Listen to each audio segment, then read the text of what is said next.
Assalamualaikum semuanya. Apa kabar kalian? Semoga dalam keadaan sehat dan dilancarkan rezekinya oleh Allah. Amin ya robbal alamin.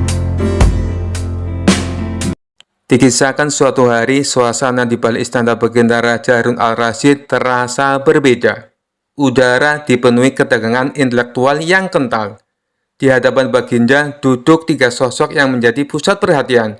Imam besar kota Baghdad yang terkenal dengan kedalaman ilmu fikihnya. Seorang pendeta dari negeri barat yang baru saja tiba dengan reputasi sebagai ahli teologi yang ulung. Dan tentu saja Abu Nawas yang dipanggil khusus sebagai penengah sekaligus perwakilan dari kebijaksanaan rakyat jelata. Awalnya diskusi berjalan dengan penuh adab. Sang imam dan sang pendeta saling bertukar argumen tentang keagungan Tuhan menurut keyakinan masing-masing. Namun, lama-kelamaan, nada bicara mereka meninggi. Debat yang semula bertujuan untuk saling memahami, kini berubah menjadi ajang untuk membuktikan siapa yang paling benar. Tuhanku menunjukkan kasih-Nya dengan turun ke dunia, merasakan penderitaan manusia, kata sang pendeta dengan penuh semangat. Sang imam membalas tak kalah tegas, justru keagungan Tuhan kami adalah karena Dia tidak serupa dengan makhluknya. Dia tidak perlu turun dan merasakan penderitaan untuk membuktikan kasih-Nya. Kekuasaannya adalah mutlak. Debat semakin panas. Keduanya saling melontarkan dalil dari kitab suci masing-masing, hingga suasana menjadi tegang.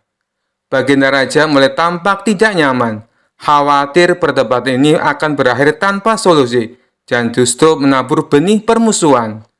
Disinilah Baginda menoleh ke arah Abu Nawas, yang sejak tadi hanya diam sambil mengunyah kurma. Bagaimana pendapatmu, Abu Nawas? Tanya Baginda Raja berharap kecerdikan penasihatnya itu. Abu Nawas menelan kurmanya, lalu menatap imam besar dan pendeta bergantian dengan senyumnya yang khas. Ampun Tuan Baginda dan para alim ulama yang terhormat, ujar Abu Nawas. Izinkan hamba yang bodoh ini bertanya, Tuan Pendeta, apakah Anda setuju bahwa Tuhan itu Maha Pengasih? Tentu saja, itulah inti dari ajaran kami, jawab sang pendeta cepat. Dan Anda, Tuan Imam Besar, apakah Anda setuju bahwa Allah Subhanahu wa Ta'ala adalah Ar-Rahman yang Maha Pengasih? Tanya Abu Nawas kepada sang imam. Tidak ada keraguan sedikitpun tentang itu, sahut imam besar dengan mantap. Abu Nawas mengangguk-angguk. Baiklah, sekarang izinkan saya bercerita. Pada suatu sore yang terik, lanjut Abu Nawas, ada dua orang ayah yang sangat mencintai anak-anaknya. Anak-anak mereka sedang bermain di bawah pohon yang rindang. Tiba-tiba, seekor kalajengking berbisa muncul mendekati mereka. Ayah pertama, karena cintanya begitu besar, segera berlari dan membiarkan dirinya disengat oleh kalajengking itu agar anaknya selamat. Ia rela menanggung sakit yang luar biasa demi buah hatinya. Abu Nawas berhenti sejenak, lalu menatap sang pendeta. Mulia sekali perbuatan ayah itu, bukan? Sang pendeta mengangguk setuju, merasa ceritanya mewakili argumennya. Kemudian, lanjut Abu Nawas, ayah yang kedua, karena cintanya yang juga tak kalah besar, tidak membiarkan dirinya disengat. Dari kejauhan, ia mengambil sebuah batu lalu melemparkannya dengan sangat akurat, hingga kalajengking itu mati seketika, tanpa perlu merasakan sakit sedikit pun. Anaknya pun selamat. Abu Nawas kini menatap imam besar. Tindakan ayah yang kedua juga menunjukkan cinta yang luar biasa, bukan? Ia melindungi anaknya dengan kekuatannya. Sang imam pun mengangguk, memahami arah perumpamaan itu. Suasana yang tadinya panas kini menjadi hening penuh perenungan. Wahai Tuan Pendeta dan Tuan Imam, kata Abu Nawas dengan lembut, kalian berdua sama-sama meyakini Tuhan Maha Pengasih. Hanya saja kalian menggambarkan cara Tuhan menunjukkan kasih-Nya dengan cara yang berbeda. Yang satu menggambarkannya seperti ayah pertama, yang lain seperti ayah kedua. Apakah perbedaan cara ini membuat salah satu dari mereka bukan seorang ayah yang penuh cinta? Baik sang pendeta maupun imam besar terdiam. Mereka saling berpandangan. Kali ini bukan dengan tatapan permusuhan, melainkan dengan pemahaman yang baru. Argumen teologis yang rumit dan panas selama berjam-jam seakan luluh. oleh sebuah cerita sederhana tentang dua orang ayah dan seekor kalajengking. Baginda Raja Harun al-Rasyid tersenyum lega, kagum dengan cara Abu Nawas meredakan ketegangan. Debat yang tadinya panas dan berpotensi memecah belah kini berakhir dengan tawa kecil dan anggukan kepala dari kedua belah pihak. Mereka mungkin tidak akan pernah setuju pada semua hal, tetapi berkat Abu Nawas, mereka diingatkan bahwa di balik perbedaan ada titik temu yang seringkali terlupakan, keyakinan akan kasih Tuhan. Kisah selanjutnya. Dikisahkan pada suatu hari, Abu Nawas sedang berjalan-jalan di pasar. Ia melihat sebuah kios kecil dengan papan bertuliskan tukang servis radio, dijamin beres, jika tidak uang kembali. Abu Nawas berhenti sejenak, membaca tulisan itu dengan seksama, lalu tersenyum lebar. Ia berpikir untuk menguji keahlian tukang servis tersebut. Abu Nawas pulang ke rumah dan mencari sesuatu. Ia menemukan sebuah kotak kayu tua yang bentuknya mirip radio. Dengan sedikit kreativitas, ia menambahkan beberapa tombol palsu dari kayu dan sebuah antena bengkok. Kotak itu kini terlihat seperti radio tua yang sudah rusak. Ia membawa radio itu ke kios tukang servis. "Assalamualaikum," sapa Abu Nawas. "Waalaikumsalam, Tuan. Silakan, ada yang perlu saya perbaiki?" jawab si tukang servis dengan ramah. Abu Nawas menyerahkan radio itu sambil berkata, "Radio ini sudah lama tidak menyala. Tolong perbaiki agar kembali berfungsi dengan baik." Tukang servis menerima radio itu, memperhatikan sebentar lalu bertanya, "Ini radio jenis apa ya? Kok kelihatannya unik sekali?" Abu Nawas menjawab dengan serius, "Ini radio keluaran kuno, warisan nenek moyangku. Tetapi kalau kau berhasil memperbaikinya, aku akan memberimu bayaran ekstra." Tukang servis mulai membongkar radio tersebut. Ia memeriksa antena, tombol-tombol, dan bagian dalamnya. Namun semakin ia memeriksa, semakin bingung. Karena radio itu ternyata hanyalah kotak kayu kosong. "Tuan, ini bukan radio, ini hanya kotak kayu," seru tukang servis. Abu Nawas mengeleng sambil tersenyum. "Tidak mungkin, itu radio keluarga kami yang sangat berharga. Kalau kau bisa memperbaikinya, aku minta uangku kembali sesuai jaminan di papanmu." Tukang servis terdiam. Ia tak ingin kalah, lalu ia berkata, "Baiklah Tuan, beri aku waktu 1 hari untuk memperbaiki radio ini." Keesokan harinya, Abu Nawas datang kembali. Tukang servis menyerahkan radio itu sambil berkata, "Ini sudah selesai, Tuan. Saya berhasil memperbaikinya." Abu Nawas terkejut. "Bagaimana mungkin? Apa yang kau lakukan?" Tukang servis menjawab sambil tersenyum, "Saya memasang kembali semua komponen yang rusak, membersihkan antena, dan menyelaraskan tombol-tombolnya. Sekarang radio ini dalam kondisi terbaik." Abu Nawas memeriksa radio itu lalu berkata, "Tapi kenapa tidak ada suara apapun?" Tukang servis menjawab, "Karena radio ini jenis kuno, Tuan. Radio ini hanya menyala jika pemiliknya bernyanyi sendiri. Silakan coba." Abu Nawas tertawa terbahak-bahak. Ia mengakui kecerdikan tukang servis tersebut. "Baiklah, kau menang kali ini. Ini bayaranmu dan tambahan uang ekstra seperti janjiku." Tukang servis tersenyum puas, sementara Abu Nawas pulang dengan hati lega, meskipun ia tidak berhasil menjebak tukang servis yang cerdik tersebut. Sejak saat itu, mereka berdua menjadi sahabat baik dan sering berbagi cerita lucu. Kisah selanjutnya. Pada suatu pagi, Raja Harun al-Rasyid sedang bosan. Untuk menghibur dirinya, ia memanggil Abu Nawas ke istana. "Abu Nawas, kau selalu punya cara untuk membuatku terhibur. Kali ini aku ingin melakukan sesuatu yang berbeda. Bagaimana kalau kau menjadi raja selama sehari?" Abu Nawas terkejut sekaligus curiga. "Menjadi raja, Baginda? Hanya sehari?"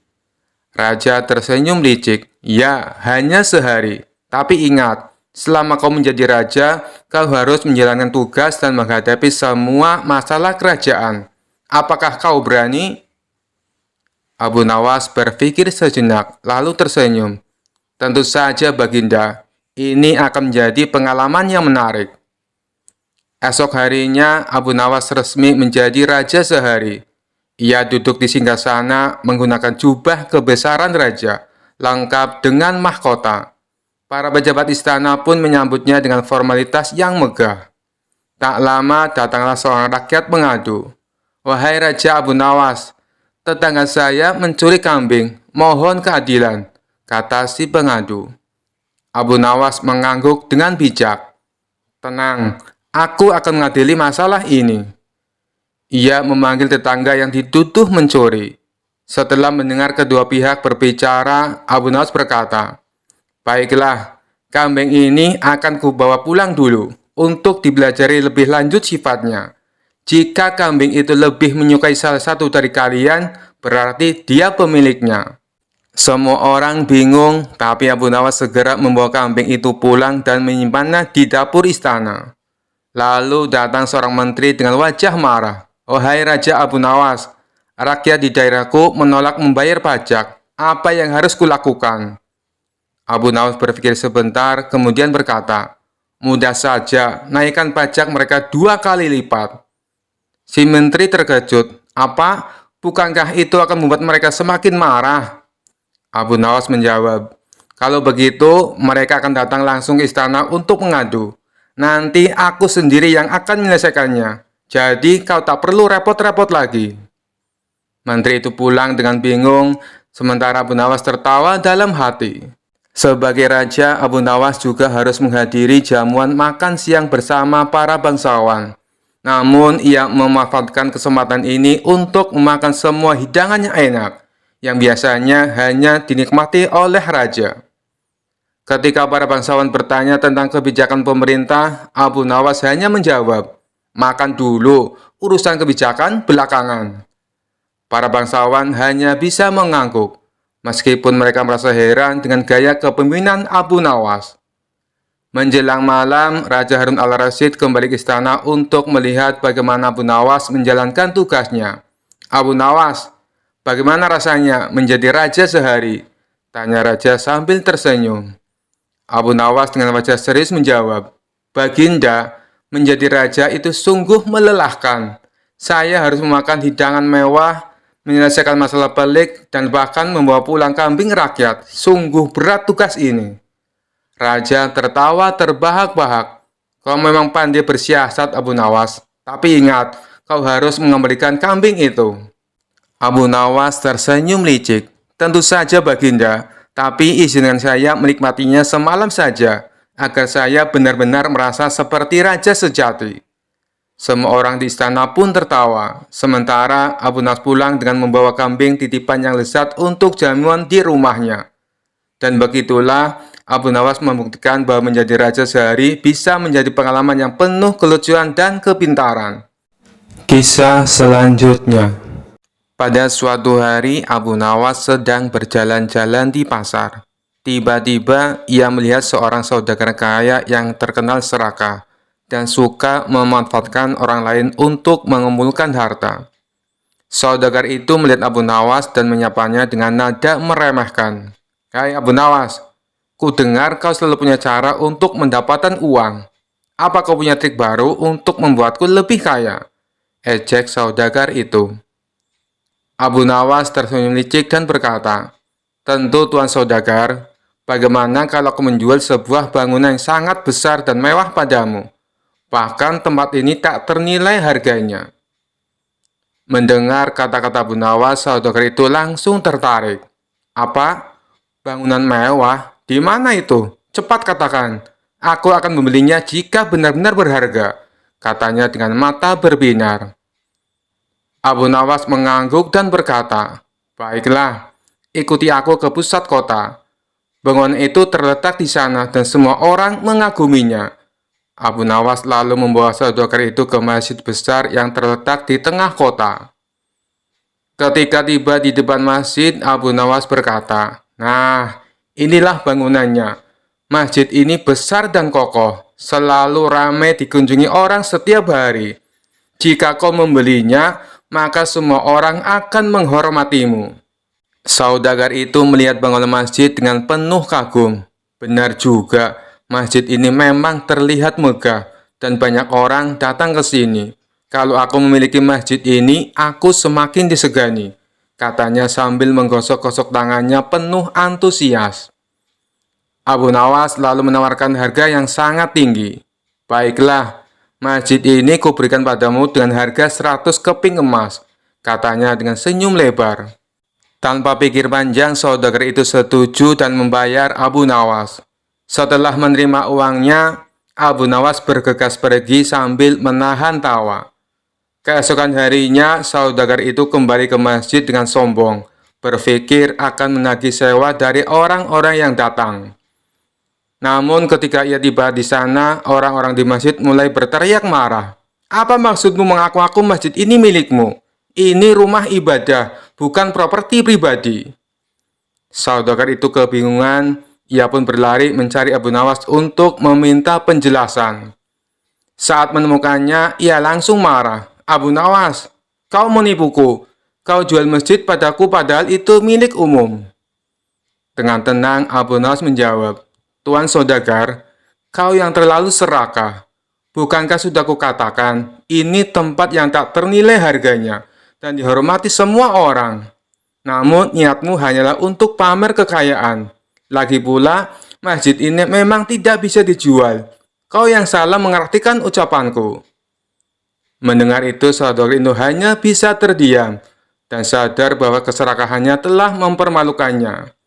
Orang-orang di sekitar tertawa terbahak-bahak melihat kecerdikan Abu Nawas dan keserakahan saudagar yang akhirnya menerima pelajaran berharga dari kelicikan Abu Nawas. Kisah selanjutnya. Dikisahkan ada seorang bernama Ilham Alimuddin. Dia dulunya merupakan jenderal perang yang sangat terkenal, ahli siasat perang, jago negosiasi, dan juga kaya raya. Tapi karir berperangnya terhenti setelah mengalami kelumpuhan saat memimpin perang melawan Bizantium.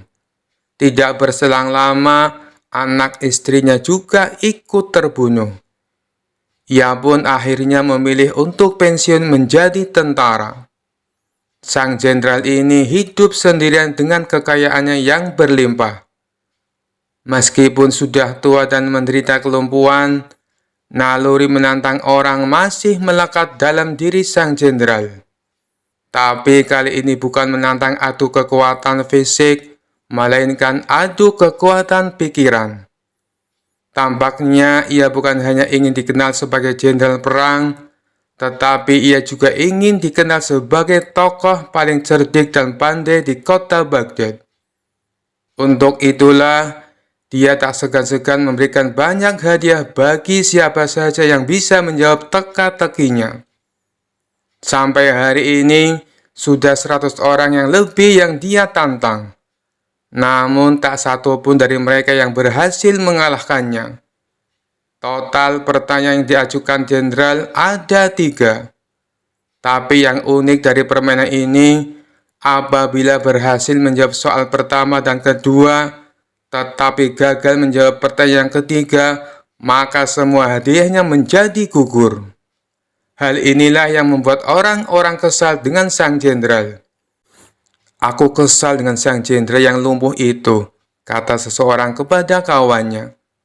Pertanyaan pertama dan kedua berhasil aku jawab dengan benar. Tapi pas pertanyaan ketiga, dia tanya, siapakah malaikat yang menyiksa manusia?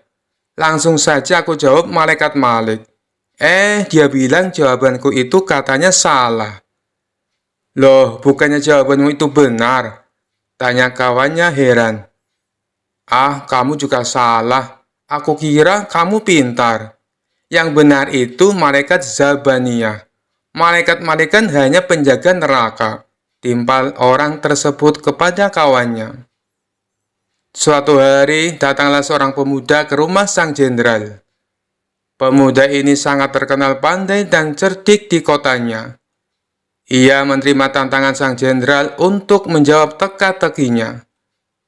Namun, seperti tamu-tamu yang lainnya, pemuda itu gagal mengalahkan sang jenderal. Karena kesal dan kecewa, pemuda itu pun berkata, "Wahai jenderal, apakah Tuan berani menantang Abu Nawas?" "Wah, ide bagus itu. Sampaikan kepada Abu Nawas, saya menantang dia." Maka pergilah pemuda itu ke rumah Abu Nawas. dan menyampaikan tantangan tebal dari sang jenderal. Sementara sang jenderal menyiapkan materi yang lain dari biasanya. Bisa dibilang kali ini teka-tekinya sangat sulit dipecahkan. Itu karena mengingat reputasi Abu Nawas adalah pujangga yang cerdik dan mempunyai 1001 akal. Oleh karenanya, sang jenderal sangat berhati-hati dan tidak sembarangan dalam membuat pertanyaan. Esok harinya, datanglah Abu Nawas ke rumah sang jenderal. "Silakan masuk, Abu Nawas," sambut sang jenderal kepada Abu Nawas. Ternyata sang jenderal telah menyiapkan hidangan untuk tamu istimewanya itu. Setelah selesai makan dan minum, sang jenderal tanpa basa-basi mengutarakan niatnya. "Begini Abu Nawas, saya ada 3 pertanyaan untuk kamu. Kalau kamu bisa menjawabnya, dan ini khusus untuk kamu, hadiahnya akan saya tambah 2 kali lipat. Bukan 100.000 dirham, tetapi 200.000 dirham." Abu Nawas langsung terperanjat dengan hadiah yang ditawarkan oleh sang jenderal. "Namun ada syaratnya Abu Nawas. Kalau kamu tidak bisa menjawab semua pertanyaanku, sebagai hukumannya kamu harus berpidato di depan umum. Kalau aku adalah orang yang paling pintar di kota Baghdad," ucap sang jenderal kepada Abu Nawas. Tanpa menunggu lama, Abu Nawas langsung mengiyakan tawaran sang jenderal. "Baiklah Abu Nawas, sekarang kita mulai saja," sahut sang jenderal. "Tapi sebelumnya tutup matamu dengan kain ini, dan engkau harus menggendongku karena aku akan mengajakmu ke suatu tempat." Maka dengan mata tertutup kain, Abu Nawas menggendong sang jenderal. Kemudian, sang jenderal mengajak Abu Nawas ke tempat peternakan unta miliknya, di mana tempat itu tidak pernah dimasuki oleh orang lain. "Berhenti Abu Nawas," kata sang jenderal. "Pertanyaan pertama, katakan apa yang ada di hadapanmu," tanya sang jenderal. "Ini gila, mana mungkin saya tahu dengan keadaan mata tertutup," pikir Abu Nawas. Tapi dengan cekatan, Abu Nawas langsung menjawab, "Di depan saya ada peternakan unta, Tuan Jenderal." Sang jenderal pun kaget. Bagaimana mungkin Abu Nawas bisa tahu? Padahal peternakan untanya tidak pernah dimasuki oleh orang lain. Mereka pun lalu melanjutkan perjalanan. Sang jenderal tetap digendong oleh Abu Nawas. 1 jam kemudian, sang jenderal berkata, "Berhenti Abu Nawas. Sekarang katakan padaku, apa yang ada di hadapanmu?" Sejenak Abu Nawas berpikir. Ia pun lalu menjawabnya, "Di depan saya ada sungai. Di sekitarnya ada pohon tin dan pohon zaitun," jawab Abu Nawas. Sang jenderal kembali dibuatnya kaget. Bagaimana mungkin Abu Nawas bisa menjawabnya dengan tepat? Dia pasti mempunyai ilmu sihir, pikir sang jenderal. "2 pertanyaan sudah kamu jawab dengan benar," ujar sang jenderal. "Mari kita lanjutkan perjalanan untuk pertanyaan terakhir," ajak sang jenderal. Sang jenderal kemudian menuntun Abu Nawas melewati gurun, hingga sampailah mereka berdua ke tempat pelacuran yang terletak di tengah-tengah padang pasir. "Berhenti Abu Nawas. Sekarang katakan padaku, apa yang ada di hadapanmu?" tanya sang jenderal. Abu Nawas tidak langsung menjawab. Ia berkonsentrasi penuh. Kemudian pelan-pelan dia menjawab, "Di depan saya ada wanita telanjang, Tuan Jenderal." Sang jenderal pun kaget bukan main. Semua pertanyaannya bisa dijawab dengan tepat oleh Abu Nawas dengan mata tertutup. Sesuai kesepakatannya, akhirnya esok paginya sang jenderal menyerahkan hadiahnya di depan istana dan disaksikan oleh Baginda Raja dan masyarakat. Tapi sebelum memberikan hadiahnya, sang jenderal berpidato menceritakan pengalaman mereka berdua. "Wahai Abu Nawas, Saya masih penasaran, bagaimana kamu bisa menjawab semua pertanyaanku, sedangkan kedua matamu tertutup kain? Tanya sang jenderal. Itu mudah saja, Tuan Jenderal, jawab Abu Nawas. Ketika Tuan mengajukan pertanyaan pertama, kaki saya menginjak kotoran unta. Dari situlah saya menebak kalau saya berada di peternakan unta. Baginda Raja tersenyum mendengar jawaban Abu Nawas, sedangkan sang jenderal hanya bisa geleng-geleng kepala. Lalu dengan pertanyaan kedua, bagaimana kamu bisa menjawab dengan tepat? Tanya sang jenderal. Abu Nawas kembali menjawab, meskipun mata saya tertutup, tapi telinga saya bisa mendengar adanya suara air mengalir dan burung puyuh yang berkicau. Burung puyuh hanya mau makan biji-bijian buah tin dan zaitun. Sedangkan pohon tin dan zaitun hanya tumbuh di pinggiran sungai. Lagi-lagi Baginda Raja tersenyum. Sang jenderal dibuatnya terperangah dengan jawaban Abu Nawas. Baiklah, semua jawabanmu itu masuk akal. Tapi, kenapa kamu juga bisa menebak dengan tepat atas pertanyaan yang ketiga? Tanya sang jenderal penasaran. Dengan entengnya Abu Nawas menjawab, itu sangat mudah sekali, Tuan. Saat Tuan menyuruh saya berhenti, tiba-tiba saja saya merasakan ular Tuan bergerak-gerak di punggung saya. Nut-nutan, Tuan Jenderal, jawab Abu Nawas sambil menahan tawa. Dari situlah saya bisa mengetahui kalau di depan saya ada wanita telanjang. Spontan saja Baginda Raja ikut tertawa terpingkal-pingkal mendengarnya. Sedangkan sang jenderal hanya bisa tersenyum kecut menahan rasa malu. Kisah selanjutnya. Suatu sore Abu Nawas berjalan melewati sebuah sumur tua di tepi desa yang sudah lama dikenal angker. Konon sumur itu dihuni oleh seorang jin wanita yang sering menggoda para lelaki dengan rayuan manisnya. Tapi sebagai orang yang cerdik, Abu Nawas merasa tertantang untuk menghadapinya. Ketika Abu Nawas mendekati sumur tua itu, tiba-tiba terdengar suara merdu dari dalam sumur. Wahai Abu Nawas, kau tampan sekali. Suaramu terdengar gagah dan menawan. Tidakkah kau ingin melihatku lebih dekat? Abu Nawas tersenyum geli dan berkata dengan suara lantang, wahai jin cantik, apakah kau tidak pernah melihat orang tampan seperti aku sebelumnya? Jin wanita itu tertawa kecil, suaranya begitu manis. Oh tidak Abu Nawas, kau adalah orang yang paling istimewa.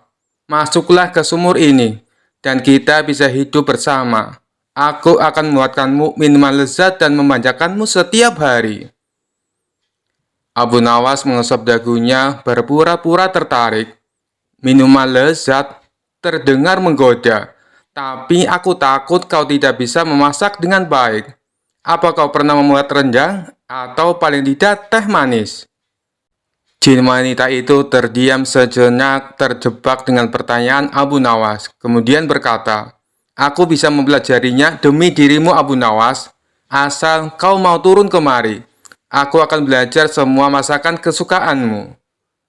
Abu Nawas tersenyum licik.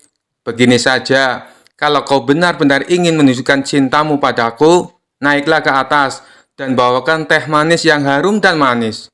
Kalau tidak bisa, sebaiknya kau menyerah. Jin wanita itu kebingungan, merasa tersudut.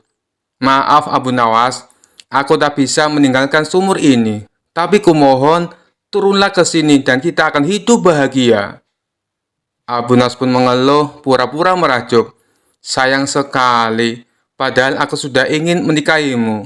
Aku butuh jin yang bisa memenuhi permintaanku. Kalau begitu, aku pergi saja. Mungkin aku akan menemukan sumur lain yang dihuni oleh jin yang lebih terampil. Mendengar itu, jin wanita pun menyerah. Tunggu Abu Nawas, baiklah, kau menang. Aku hanya jin sumur tua yang kesepian dan suka menggoda. Kau memang cerdik dan tak mudah tertipu. Pergilah, dan jangan ceritakan ini pada siapapun. Abu Nawas tertawa bahak-bahak sambil menjauh dari sumur. Baiklah, wahai jin, anggap saja ini rahasia kecil kita. Tapi lain kali kalau mau merayu orang, belajarlah memasak dulu. Sejak hari itu, sumur tua itu tak lagi mengeluarkan suara. Para warga pun kagum dengan kecerdikan Abu Nawas yang berhasil mengerjai jin wanita sumur tua tanpa sedikit pun gentar. Kisah selanjutnya. Cerita Abu Nawas kali ini berawal dari adanya pencuri di kota Baghdad. Si pencuri itu sebenarnya sering tertangkap oleh warga, namun tidak pernah jera dengan perbuatannya. Suatu hari ia mencuri di rumah salah seorang saudagar kaya raya. Ketika sedang menjarah barang-barang berharga, dia kepergok oleh si pemilik rumah. Saudagar kaya tersebut langsung berteriak minta tolong. Ada pencuri, teriak saudagar kaya tersebut. Mendengar teriakan, para warga langsung berlari menuju rumah saudagar kaya itu.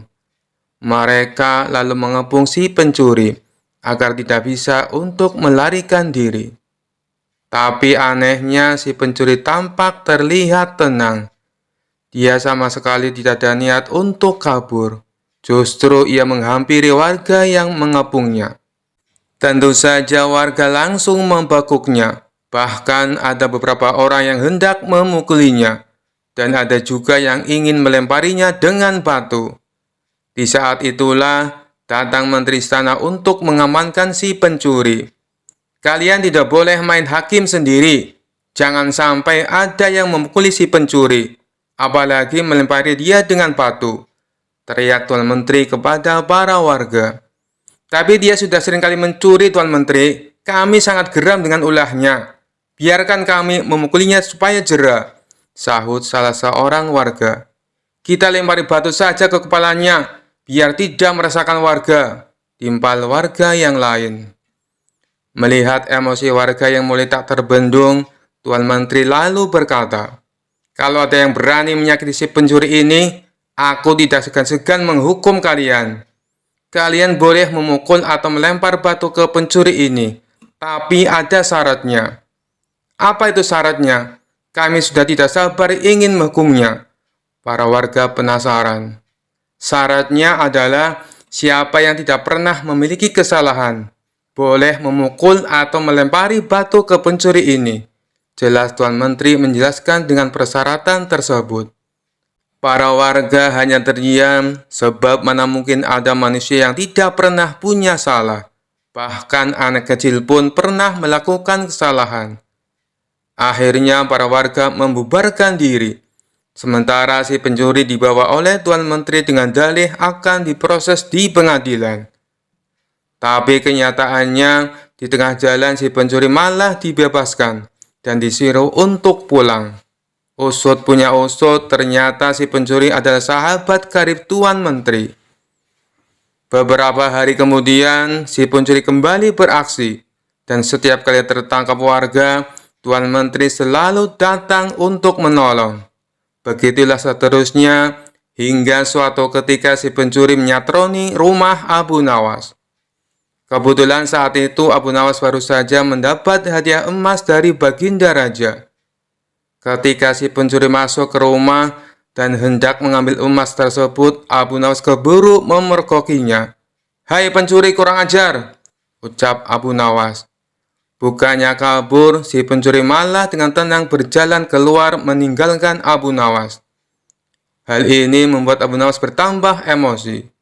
Abu Nawas lantas langsung memukul dan membekuknya. Si pencuri pun berteriak kesakitan. Mendengar ada kegaduhan di rumah Abu Nawas, warga pun segera berdatangan. "Ada apa, Abu Nawas?" tanya salah satu warga. "Orang ini hendak mencuri di rumahku," jawab Abu Nawas. "Lagi-lagi dia, seakan tidak ada kapoknya," ucap salah satu warga. "Tidak lama lagi pasti akan dibebaskan oleh Tuan Menteri," ujar warga yang lain. "Kita hukum saja ramai-ramai sebelum Tuan Menteri datang," sahut warga yang lain. Tapi sayangnya niat tersebut tidak terlaksana, sebab Tuan Menteri dan para pengawal segera mendatangi rumah Abu Nawas. Tuan Menteri lalu mengamankan si pencuri dengan melepaskannya dari tangan warga. Si pencuri kini berdiri di samping Tuan Menteri. Sudah saya peringatkan berkali-kali, kalian tidak boleh main hakim sendiri. Kalau ada yang berani menyakitinya, aku tidak segan-segan menghukum kalian. Ancam Tuan Menteri kepada para warga. Tapi bagi siapa saja yang tidak pernah memiliki kesalahan selama hidupnya, boleh memukul atau melempar batu si pencuri ini.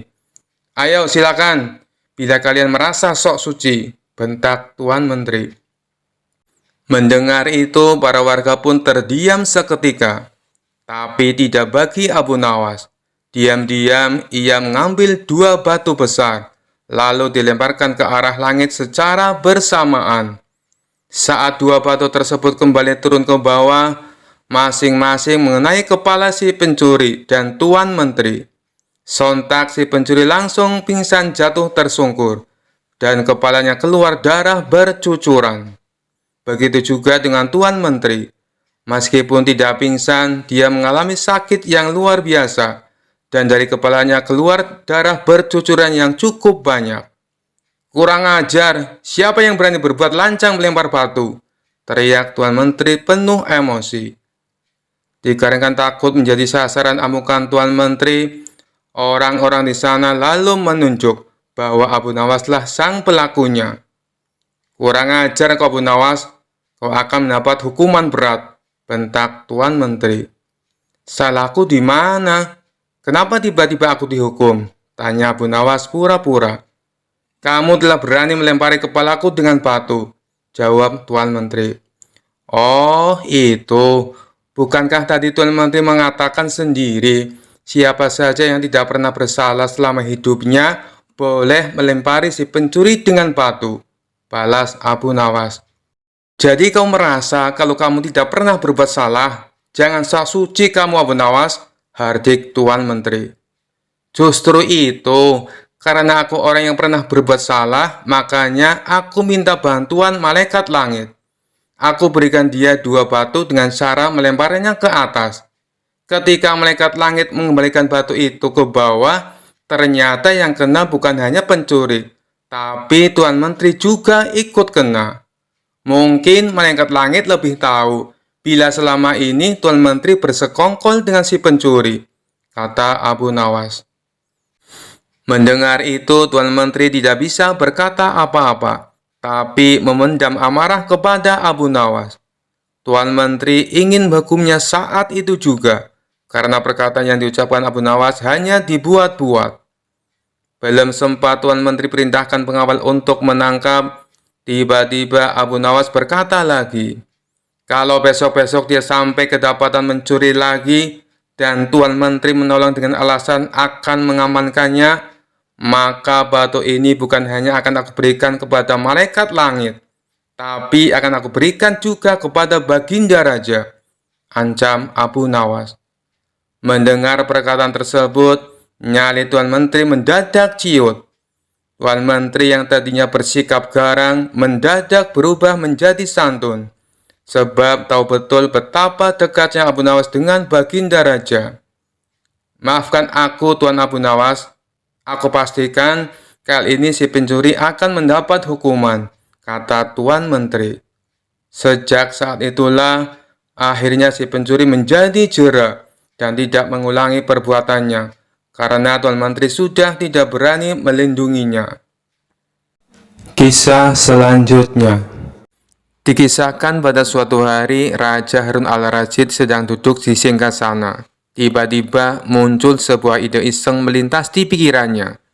Ia ingin menguji kecerdikan Abu Nawas sekali lagi. Raja memanggil Abu Nawas ke istana.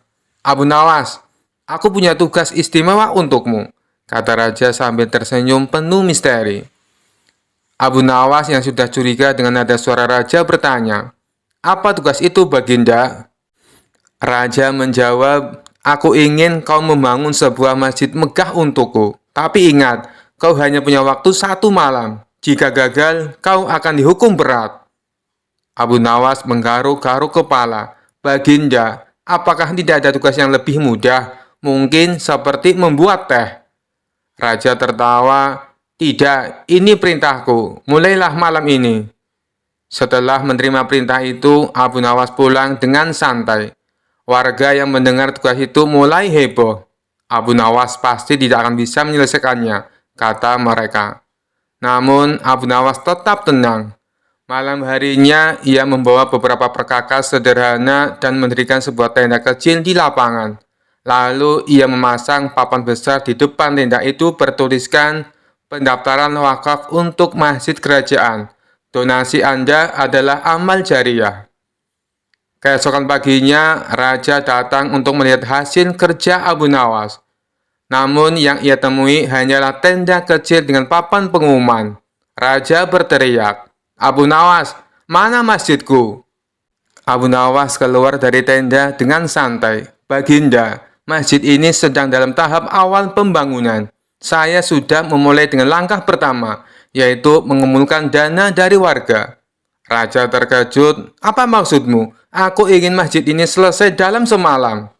Abu Nawas tersenyum licik. "Baginda, membangun masjid butuh banyak waktu dan biaya. Dalam semalam saya hanya bisa memulai prosesnya. Tapi jangan khawatir, jika Baginda menyumbangkan semua harta di istana, masjid ini bisa selesai lebih cepat." Raja terdiam, ia tidak menyangka akan ditarik untuk ikut berdonasi. Para menteri yang mendengar itu mulai tertawa terbahak-bahak. Raja akhirnya berkata, "Abu Nawas, kau memang cerdik. Kali ini aku mengampunimu. Tapi ingat, jangan coba-coba memanfaatkan ide ini untuk hal yang lain." Abu Nawas memungkuk hormat, "Tentu Baginda. Segala tugas dari Baginda selalu saya selesaikan dengan sepenuh hati." Kisah selanjutnya. Suatu hari, Baginda Raja dilanda masalah yang membuatnya tidak bisa tidur. Sedangkan masalah yang dihadapinya hanya Baginda Raja sendiri yang tahu. Meskipun Baginda Raja banyak masalah, namun ia sengaja merahasiakannya dari orang-orang sekitar, baik kepada penasihat istana maupun Abu Nawas selaku sahabatnya tempat berkeluh kesah. Padahal sejatinya Baginda Raja ingin rasanya melupakan masalah yang menimpanya. Kalaupun bisa lari menghindar, tentulah ia akan melakukannya. Tapi kenyataannya, permasalahan yang dihadapi terasa seperti mengikutinya kemanapun Baginda Raja pergi. Sejak saat itu, Baginda Raja sering terlihat melamun seorang diri. Kemudian penasihat istana mendekati Baginda Raja. "Maaf Paduka yang mulia, hamba perhatikan belakangan ini Paduka terlihat murung. Hamba khawatir Paduka nanti jatuh sakit. Adakah sesuatu yang Paduka pikirkan?" tanya penasehat istana. "Tidak ada apa-apa, aku baik-baik saja. Kau urusi saja pekerjaanmu," jawab Baginda Raja dengan memalingkan wajahnya. Penasihat istana pun hanya terdiam. Ia merasakan gelagat bahwa Baginda Raja sedang dilanda masalah besar. Dikarenakan Baginda Raja tidak mau berterus terang, penasihat istana tidak berani membujuknya untuk menceritakan masalah yang dihadapinya. Makin hari, sikap Baginda Raja makin tertutup, bahkan kini enggan menerima tamu. Hal ini membuat para pejabat istana menjadi sangat khawatir. Apa yang harus kita lakukan? Makin hari, Baginda Raja terlihat mengkhawatirkan. Ini sangat buruk untuk kondisinya. Jangan sampai Baginda Raja jatuh sakit, kata salah seorang menteri. Aku juga cemas melihat sikap Baginda Raja belakangan ini. Aku sudah mencoba membujuknya, supaya mau menceritakan masalah yang dialami. Tapi ia malah memalingkan wajah. Baginda Raja memilih menutup diri, beber penasehat istana. Saya punya saran. Bagaimana kalau masalah ini kita sampaikan kepada Abu Nawas? Biasanya dia tahu solusinya, ujar salah satu dari menteri. Ya, saya setuju dengan saran tersebut, balas lainnya. Maka beberapa menteri istana segera mendatangi rumah Abu Nawas. Melihat yang datang adalah para menteri, Abu Nawas sempat terkejut. Biasanya yang diutus Baginda Raja adalah prajurit istana. Kenapa kalian yang datang? Tanya Abu Nawas. Kami ke sini bukan diutus Baginda Raja. tapi atas kemauan sendiri, jawab para menteri. Kemudian para menteri ini memberitahu Abu Nawas tentang keadaan yang menimpa Baginda Raja. Kami semua sudah berusaha memberi perhatian, tapi Baginda Raja selalu menutup diri, kata salah satu menteri. Baiklah, aku akan mencoba menghiburnya. Mari kita ke istana sekarang, ajak Abu Nawas. Singkat cerita, Abu Nawas menghadap Baginda Raja. Ia lalu bercerita kisah-kisah jenaka di hadapan Baginda Raja, berharap bisa terhibur dan tertawa. Tapi ternyata tidak ada reaksi apapun. Baginda Raja hanya terdiam, malah meninggalkan Abu Nawas lalu masuk ke kamarnya. Selepas Baginda Raja pergi, para menteri segera menghampiri Abu Nawas. Bagaimana ini Abu Nawas? Kamu lihat sendiri kan? Ucap mereka. Sepertinya Baginda Raja sedang mengalami masalah berat. Biarkan aku pulang dulu. Aku akan memikirkan cara untuk mengatasi masalah ini, ucap Abu Nawas. Setibanya di rumah, Abu Nawas terus memikirkan cara terbaik memecahkan masalah ini. Setelah berpikir cukup lama, akhirnya Abu Nawas menemukan ide yang cemerlang. Esok harinya Abu Nawas pergi ke pasar. Di hadapan orang-orang, Abu Nawas berteriak, "Apakah di antara kalian ada yang bisa memasukkan unta ke lubang jarum?" Mendengar pertanyaan Abu Nawas, semua orang yang ada di sana heran. Salah satu dari mereka lalu menjawab, "Mana mungkin bisa, itu perkara yang mustahil." Dengan lantang Abu Nawas membalas, "Tidak ada perkara yang mustahil. Jangankan aku, anak kecil pun bisa." "Kalau kau mau bisa, coba tunjukkan kepada kami," pinta mereka. "Maaf kawan-kawan, sayangnya aku hanya bisa membuktikannya bila di hadapan Baginda Raja," jawab Abu Nawas. Begitulah seterusnya, setiap ada keramaian orang ataupun perkumpulan, Abu Nawas selalu mengatakan hal yang sama. Akhirnya kabar tentang Abu Nawas bisa memasukkan unta ke lubang jarum sampai juga hingga ke telinga Baginda Raja. Awalnya Baginda Raja tidak terlalu memperdulikannya, tapi lama-kelamaan timbul juga rasa penasaran pada dirinya. Maka diperintahkanlah beberapa pengawal istana memanggil Abu Nawas. "Tuan Abu Nawas, Anda diperintah Paduka untuk datang ke istana," ucap seorang prajurit. "Benarkah?" tanya Abu Nawas memastikan. "Benar Tuan Abu Nawas," jawab dia. "Rencanaku akhirnya berhasil," pikir Abu Nawas. "Oh iya, bagaimana kondisi Baginda Raja sekarang?" tanya Abu Nawas lagi. "Baginda masih sering mengurung diri dan sering tampak termenung," jawab salah satu prajurit. "Baiklah, aku akan ke sana sekarang," balas Abu Nawas. Tidak lama kemudian, Abu Nawas sampai di istana menghadap Baginda Raja. "Wahai Abu Nawas, aku dengar kau bisa memasukkan seekor unta ke lubang jarum. Kau bersedia membuktikannya bila di hadapanku. Benarkah itu?" tanya Baginda Raja. "Benar Paduka yang mulia," jawab Abu Nawas. "Bagaimana mungkin? Aku rasa itu perkara yang mustahil," balas Baginda Raja. "Di dunia ini tidak ada yang mustahil, Paduka," ujar Abu Nawas. "Baiklah, sekarang coba kau buktikan," perintah Baginda Raja. "Caranya mudah, Paduka. Kita tinggal membuat jarum yang lubangnya lebih besar daripada seekor unta. Dengan begitu, kita bisa memasukkannya dengan mudah.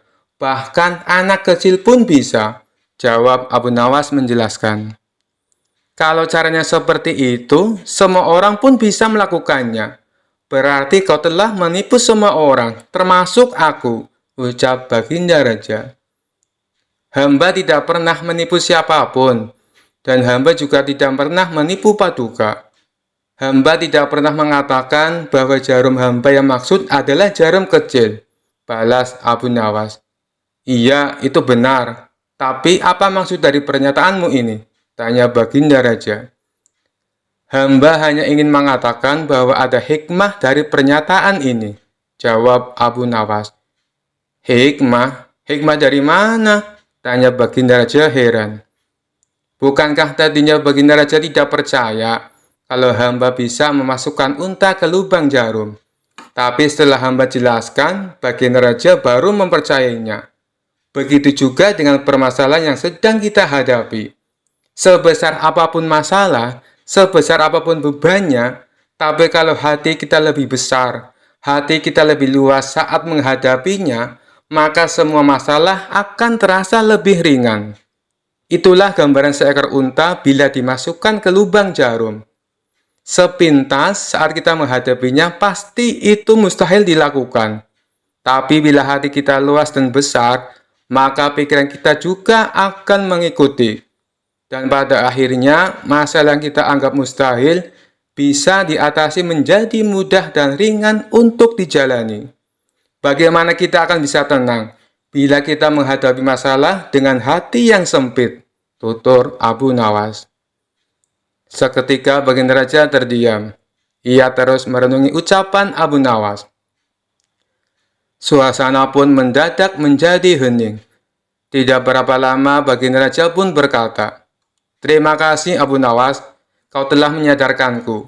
Selama ini aku memang sedang dilanda masalah, dan hatiku sempit menghadapinya, sehingga pikiranku juga ikut menjadi buntu," ujar Baginda Raja.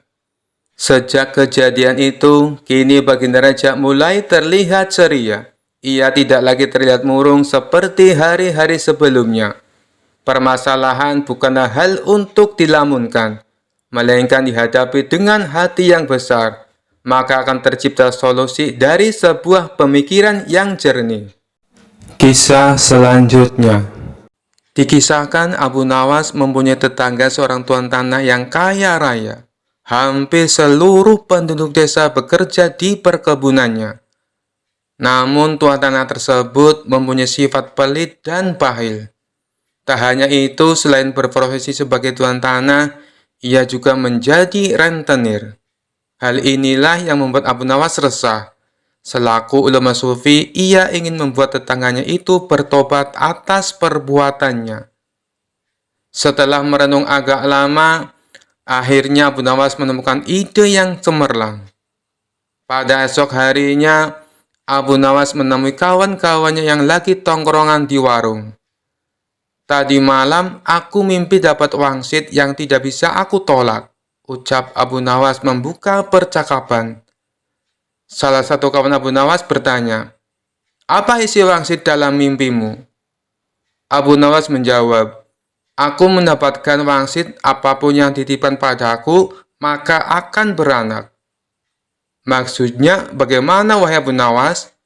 tanya mereka bingung. "Kalau kalian menitipkan padaku satu ayam, maka dalam beberapa hari ayamnya akan beranak, dan ayam kalian akan menjadi bertambah. Begitu pula bila kalian menitipkan uang atau aku meminjam uang, maka beberapa hari kemudian uang kalian akan beranak, dan tentunya uang kalian akan bertambah," jelas Abu Nawas. Sebagian kawannya ada yang percaya, ada juga yang tidak percaya. Jangan-jangan ini cuma akal bulus Abu Nawas untuk meminjam uang. "Nanti sore aku akan meminjami 1 ekor kambing kepadamu," ucap salah satu dari mereka. Yang lain menimpali, "Aku akan meminjami uang 2 dinar. Silakan, silakan," dengan senang hati balas Abu Nawas. Setelah 5 hari berlalu, ternyata benar, kambing dan uang yang dipinjamkan kepada Abu Nawas menjadi beranak.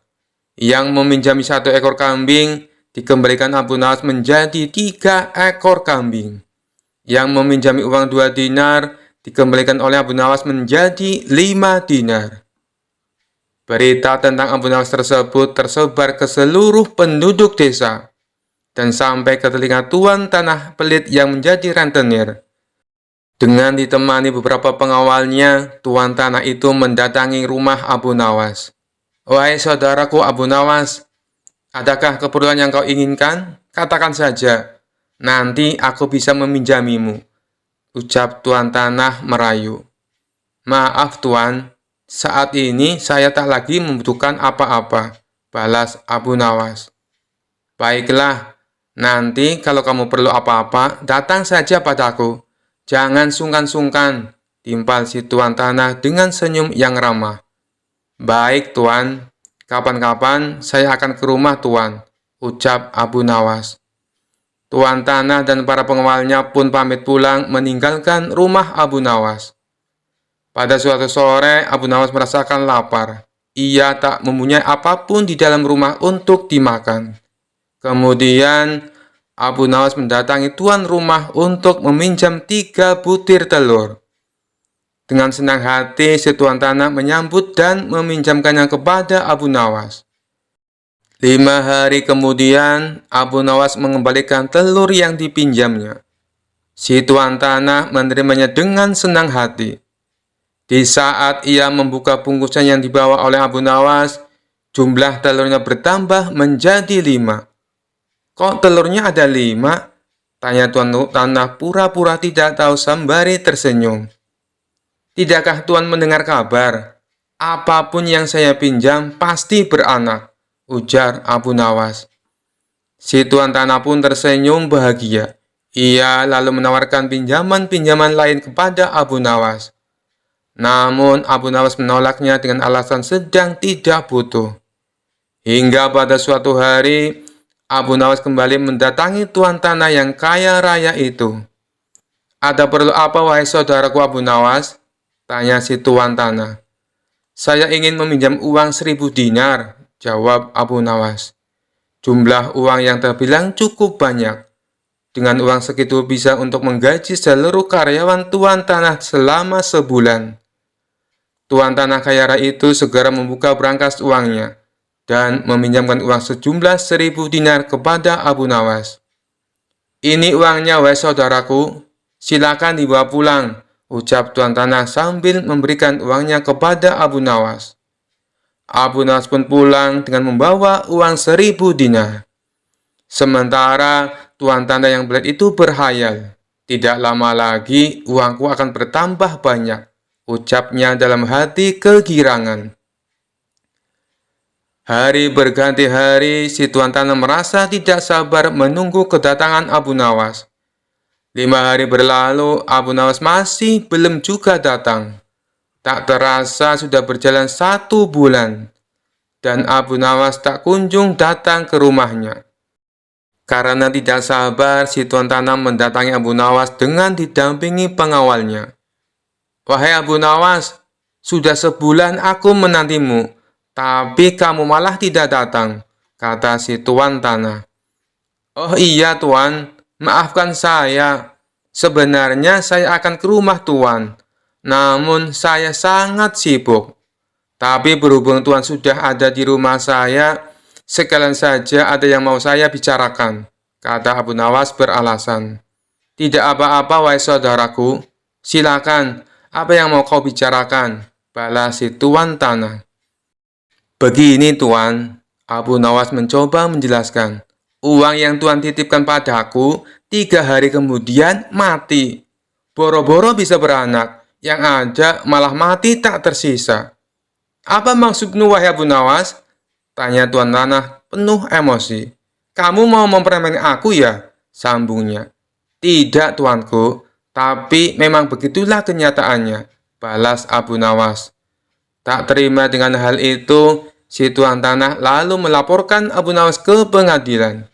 Ia menuntut Abu Nawas agar dihukum pancung karena telah menipu dirinya dengan jumlah uang yang sangat besar. Saat keduanya dihadapkan kepada hakim, si tuan tanah berkata, "Wahai hakim yang mulia, Abu Nawas telah menipuku. Katanya uang yang aku titipkan kepadanya bisa beranak. Tapi kenyataannya ia menipuku dan tidak sepeser pun mengembalikan uangnya padaku. Saya minta supaya Abu Nawas dihukum pancung." Setelah mendengar kesaksian dari tuan tanah, sang hakim bertanya kepada Abu Nawas, "Benarkah seperti itu, wahai Abu Nawas?" Abu Nawas pun menjawab, "Wahai hakim yang mulia, Saya sama sekali tidak menipu dia. Lalu, kenapa kamu tidak mengembalikan uangnya? Tanya hakim. Abu Nawas kembali menjawab, dari awal sudah saya katakan padanya Tuan Hakim, apapun yang dititipkan padaku bisa beranak. Dan kebetulan uang yang ia titipkan padaku bukannya beranak, tapi malah mati. Dan aku tak mungkin mengembalikannya karena sudah mati. Bukankah sesuatu yang beranak pasti bisa mati? Kata Abu Nawas menjelaskan. Sang hakim manggut-manggut dan membenarkan ucapan Abu Nawas. Memang segala sesuatu yang beranak cepat atau lambat pasti akan mati. Dengan ini, Abu Nawas dibebaskan dari segala tuduhan dan tidak diwajibkan untuk mengganti rugi. Mendengar keputusan itu, si Tuan Hakim Tanah langsung jatuh pingsan. Ia telah tertipu oleh wataknya sendiri, sebagai orang yang gigih dan berprofesi sebagai rentenir. Sekian dulu perjumpaan kita kali ini. Sampai bertemu lagi di kisah-kisah selanjutnya. Terima kasih yang sudah subscribe dan setia menonton channel ini. Wassalamualaikum warahmatullahi wabarakatuh.